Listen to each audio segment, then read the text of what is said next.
শুভ সন্ধ্যা। শুরু করছি one x bat নিবেদিত স্টেডিয়াম বুলেটিন প্রত্যেক দিন রাত্রি 9টার মতো, আর প্রতিদিনের মতো আমার সঙ্গে কলকাতা টিভির assistant sports editor Joyjyoti Ghosh. আজকে ম্যাচটা তো যেরকম জয়জ্যোতি বলেছিল কালকে যে 92% ওয়েদার ইন্টারাপ্ট করার আশঙ্কা, ঠিক তাই হলো। বৃষ্টি এসে 35 ওভার পর প্রথম দিনের খেলার উপর জবনিকা টেনে দিল এবং স্কোর দাঁড়িয়েছে বাংলাদেশ ব্যাট করতে নেমে, মানে ভারত আগে ব্যাট করতে পাঠিয়েছে টস জিতে 3 উইকেটে 107। আমি জয়জ্যোতিকে জিজ্ঞেস করতে চাই, ভারতের এই বাংলাদেশকে ব্যাট করতে পাঠানোর সিদ্ধান্ত কি ঠিক ছিল?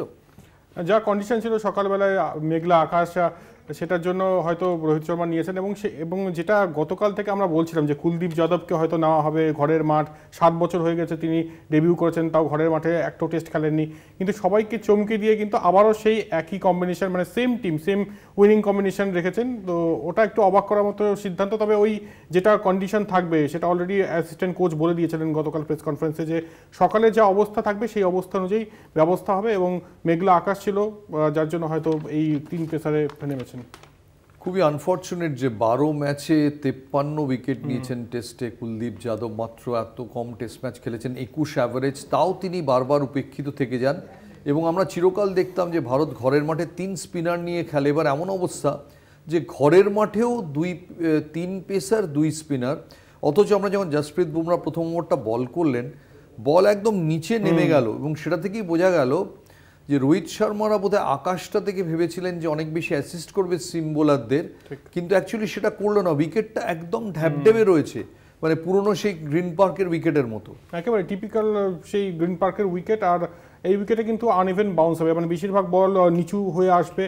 আর প্রথম দিনে এই অবস্থা, এর থেকে কিন্তু পরিষ্কার যে যত দিন এগোবে, যদিও এখানকার যা কিউরেটর শিবকুমার তিনি বলেছিলেন, মানে গতকাল বলেছিলেন যে প্রথম 2 দিন ব্যাটিং সহায়ক থাকবে, থার্ড ডে থেকে স্পিনাররা কন্ট্রোল করবে। তবে যা উইকেট তাতে অনেক রকম কিন্তু মানে কোনো রকম প্রেডিকশন আসবে না এখানে। অ্যাকচুয়ালি আমার মনে হয় যে আজকে বাংলাদেশ ব্যাটসম্যানরা কিন্তু বেটারকে, তুমি যদি লক্ষ্য করে থাকো, বুমরাকে ওরা আগে থেকে ফ্রন্ট ফুটে খেলেছেন, এগিয়ে থেকে কেউ তো এগিয়ে থেকে খেলেছেন ক্রিজের বাইরে। অশ্বিনকে বারবার সুইপ করার চেষ্টা করেছেন, কারণ ওরা বুঝে গেছেন যে আমি যদি বুমরাকে নর্মাল অবস্থায় খেলি, বুমরা আমায় আউট করে দিয়ে চলে যাবে। বুমরাকে যদি একটু অস্বাচ্ছন্দ্যে ফেলা যায় একমাত্র, তাহলেই আমাদের বাঁচার উপায়।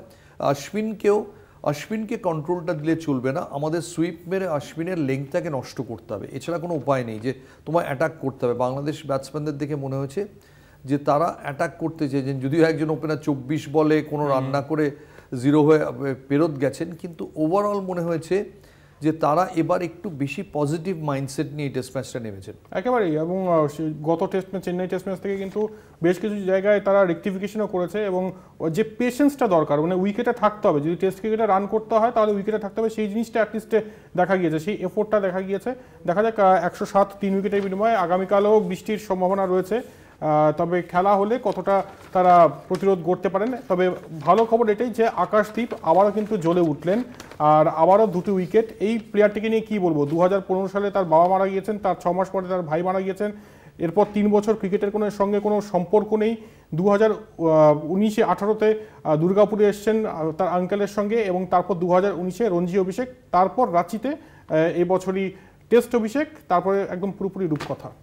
তার চেয়ে বড় কথা যে বেঙ্গল ক্রিকেটকে নিয়ে, বেঙ্গল যদিও রঞ্জি ট্রফি জিততে পারে না বলে বারবার কথা ওঠে, রাজ্যের ক্রীড়ামন্ত্রী অব্দি কথা বলেছেন, কিন্তু বেঙ্গলের যে পেস ব্যাটারিটা, মোহাম্মদ শামি, একদম, তারপরে আকাশদীপ এবং মুকেশ কুমার, এই 3 জনকে আমি বলবো যে যারা বেঙ্গলে একদমই কৃতিত্ব পান না।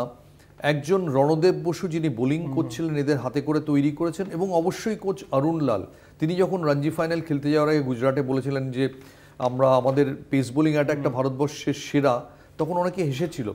কিন্তু অশোক ডিন্ডা চলে যাওয়ার পর এত ভালো পেস বোলিং অ্যাটাক বেঙ্গলের, যে বেঙ্গলের এবারও যদি এরা সবাই অ্যাভেলেবেল থাকেন, ভালো খেলা উচিত। এবং বেঙ্গল অন্তত ভারতীয় ক্রিকেটকে 2 জন ভালো পেস বোলার উপহার দিল খুব কম সময়ের মধ্যে, আকাশদীপ আর মুকেশ কুমার। একেবারেই। আর আরও একটা কথা কিন্তু উঠছে, মানে আজকে প্রেস বক্সে উঠছে যে আকাশদীপ যে ধরনের পারফরমেন্স দিচ্ছেন, তাতে খুব শীঘ্রই ভারতীয় টিম ম্যানেজমেন্টের সেকেন্ড চয়েস ফার্স্ট বোলার না হয়ে যায়। অ্যাবসলিউটলি। এবং মোহাম্মদ সিরাজকে আজকেও দেখে মনে হলো 7 ওভারে 27 রান দিয়েছেন।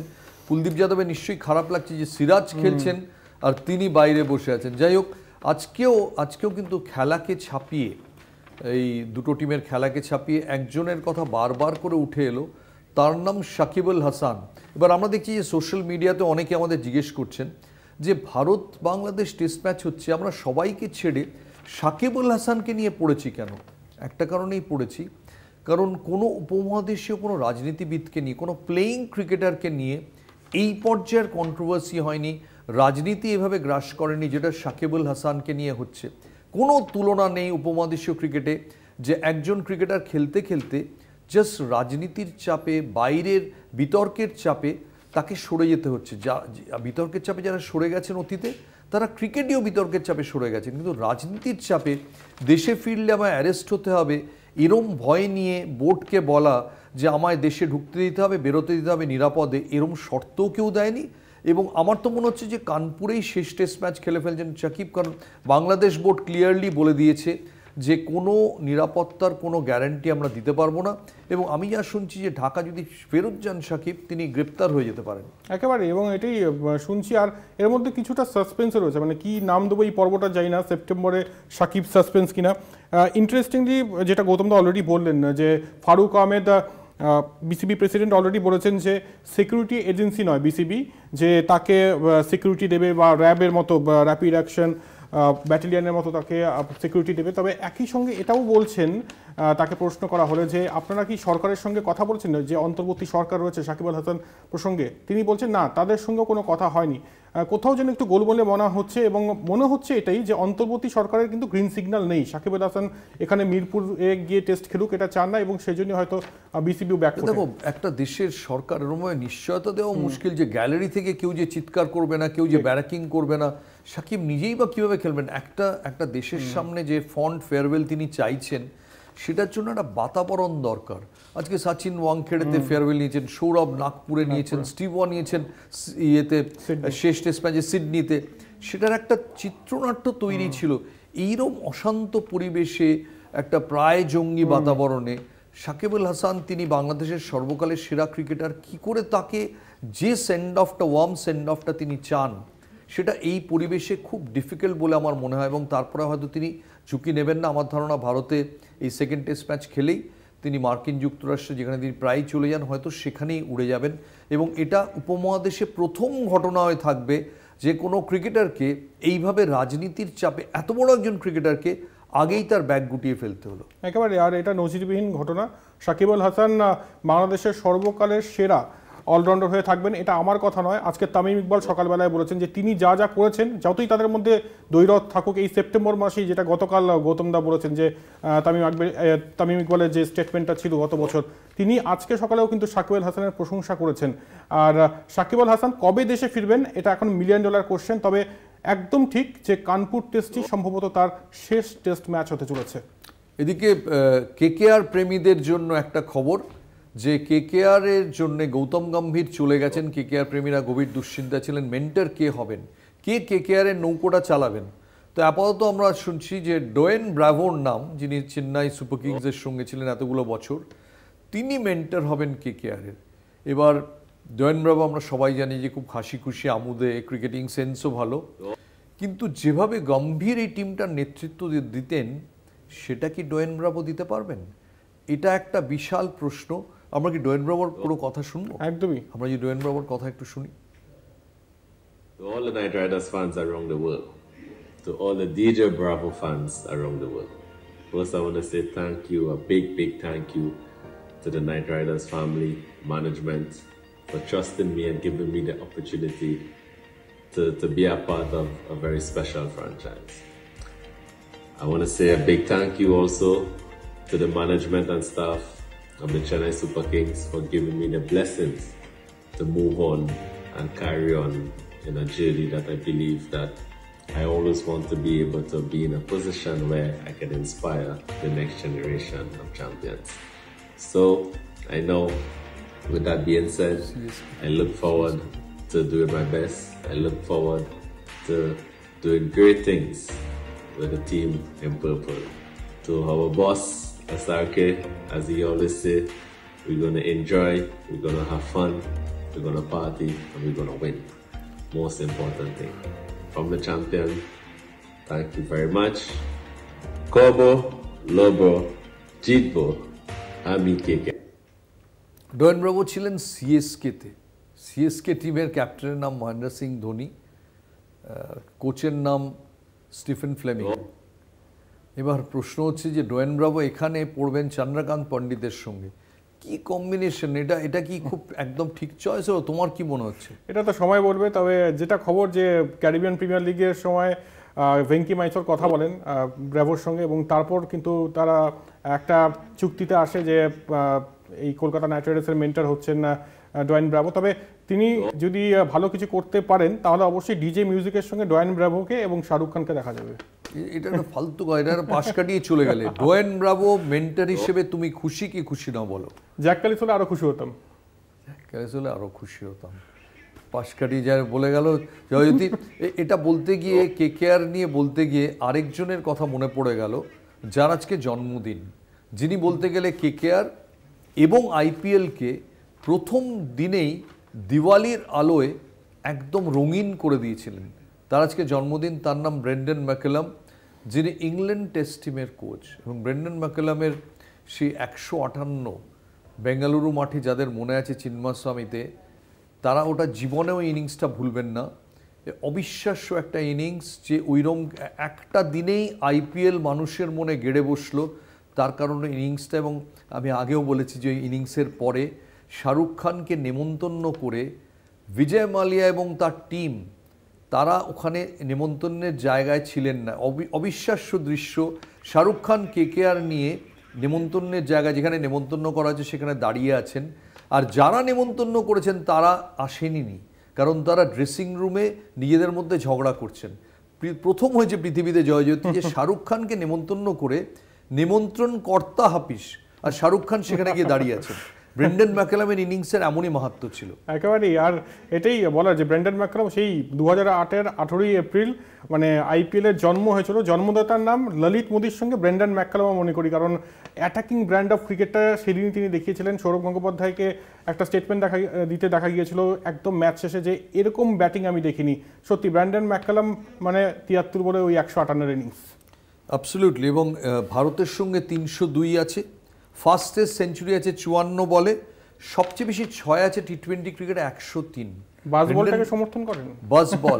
বাসবল ইংল্যান্ডে এসে, ইংল্যান্ডের মতো রক্ষণশীল দেশে, রক্ষণশীল ক্রিকেট মনন সম্পন্ন জায়গায় এসে বাসবল চালু করে দিয়েছেন।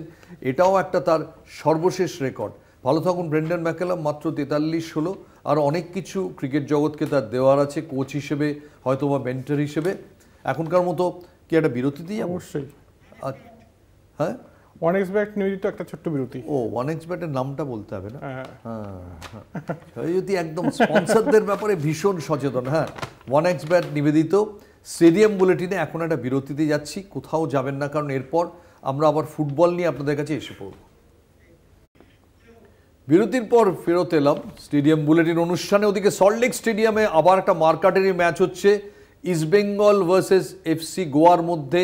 ইস্টবেঙ্গল 2-3 পিছিয়ে, গ্যালারি থেকে তুমুল চিৎকার হচ্ছে ইস্টবেঙ্গল কোচকে উদ্দেশ্য করে। আমরা আগেই বলেছিলাম সাকিব আল হাসান আর কার্লোস কোয়াড্রাতের একই সরণিতে তারা ঢুকে গেছেন, ওখানে স্টেডিয়ামে আছেন আমাদের প্রতিনিধি স্বপন পাল। আমরা দ্রুত তার সঙ্গে যোগাযোগ করছি। স্বপন, শুনতে পাচ্ছ আমার কথা?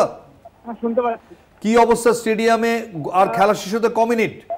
ঘোষণা আপনি ঠিকই বলেছেন, এই মুহূর্তে সারা স্টেডিয়াম জুড়ে গো ব্যাক কার্লোস কোয়াড্রাতে আওয়াজ উঠে গেছে। এই মুহূর্তে প্রায় নির্ধারিত সময়, শেষ সময় 3-2 গোলে ইস্টবেঙ্গল পিছিয়ে আছে। প্রচুর অ্যাটাক করছে, গোল শোধের মরিয়া চেষ্টা, কিন্তু সব থেকে বড় ব্যাপার হচ্ছে কিন্তু আজকেও কিন্তু ম্যাচটা কিন্তু সেই ডিফেন্সের সারকঙ্কাল বেরিয়ে গেছে।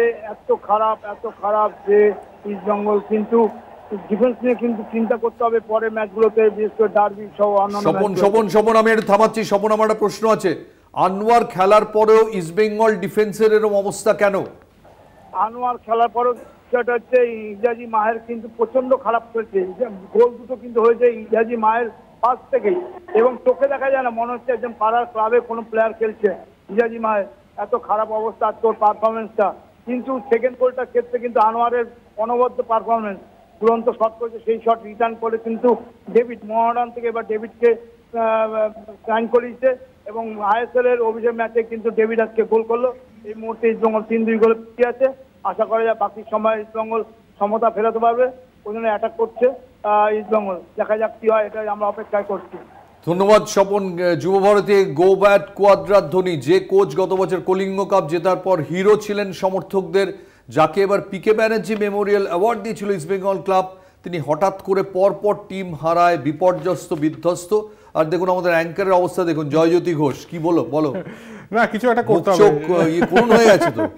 কোয়াদ্রার থাকবেন না সেটা কোয়াদ্রাটি ডিসাইড করবে।